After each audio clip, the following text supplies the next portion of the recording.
Guys അപ്പം നോക്കണേ guys, അങ്ങനെ ഫൈനലി നമ്മുടെ നെല്ലിയാമ്പതിയിലുള്ള തൂക്കുപാലത്തിൽ എത്തിയിട്ടുണ്ട് ഗൈസ്. അപ്പം നമ്മുടെ ബൈക്ക് എടുത്തതിന് ശേഷമുള്ള ആദ്യത്തെ റൈഡാണ് ഗൈസ് നമ്മൾ നെല്ലിയാമ്പതിക്ക് തന്നെ വന്നിട്ടുള്ളത്. നോക്കണേ ഗൈസ്, ഇതാണ് നമ്മുടെ തൂക്കുപാലം, കാണാൻ പറ്റുന്നില്ലേ?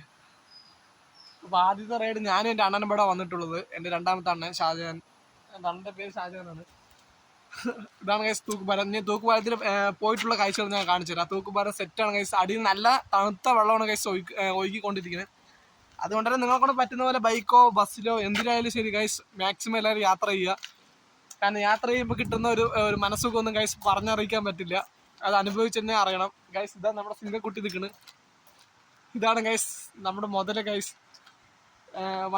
എൻ്റെ വണ്ടിൻ്റെ CC നോക്കുകയാണെങ്കിൽ 125 ആണ് ഗൈസ്. എന്നാലും കുഴപ്പമില്ലാത്ത രീതിയിൽ ഞങ്ങൾ അവിടെ നിന്ന് ഒരു ഉച്ചയ്ക്ക് ഇറങ്ങി ഗൈസ്, 2 മണിക്ക് ഇറങ്ങി. ഇപ്പോൾ സമയം നോക്കുകയാണെങ്കിൽ ഗൈസ് കാണിച്ചു തരാം. എൻ്റെ ഫോണിൽ സമയം കയറൊക്കെ എൻ്റെ വണ്ടിയിൽ തന്നെ സമയം കാണും, നോക്കിക്കോളി.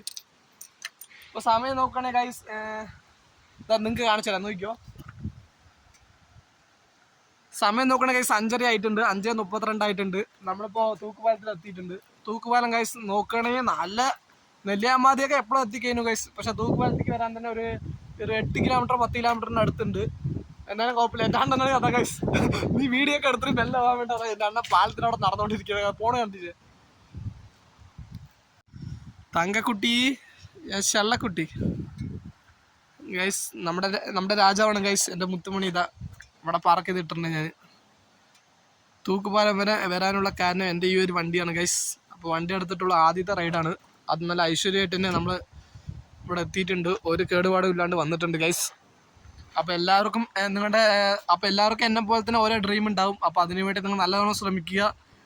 അതുപോലെ തന്നെ നല്ലവണ്ണം കഷ്ടപ്പെട്ട് എന്തെങ്കിലും ഒരു പണി ചെയ്തിട്ട് അതിനു വേണ്ടി നിങ്ങൾ കഷ്ടപ്പെട്ടിട്ട് നിങ്ങളുടെ ഡ്രീം കംപ്ലീറ്റ് ആക്കുക. അങ്ങനെ എൻ്റെ ഡ്രീം ഫൈനലി സക്സസ് ആയിട്ടുണ്ട് ഗൈസ്, ഒന്നും പറയാനില്ല ഗൈസ്. അപ്പം നമ്മൾ ഇവിടുന്ന് ഇറങ്ങാൻ വേണ്ടി പോവാണ്. നേരെ നമ്മുടെ വീട്ടിലേക്ക് പോകാൻ ഗൈസ്. നമ്മൾ ഇനി ഇവിടെ നിന്നാൽ ശരിയാവില്ല, സമയം 6 മണിയായി. ഇനി കുറച്ച് കഴിഞ്ഞാൽ ആനയും കാട്ടുപോത്തും അതുപോലുള്ള അന്യമൃഗങ്ങളൊക്കെ ഇറങ്ങും ഗൈസ്. അതുകൊണ്ട് ഞങ്ങൾ പോവാണ്. ബൈ. അപ്പോൾ സബ് അടിക്കാത്ത മച്ചാന്മാർ സബ് അടിച്ചോളി.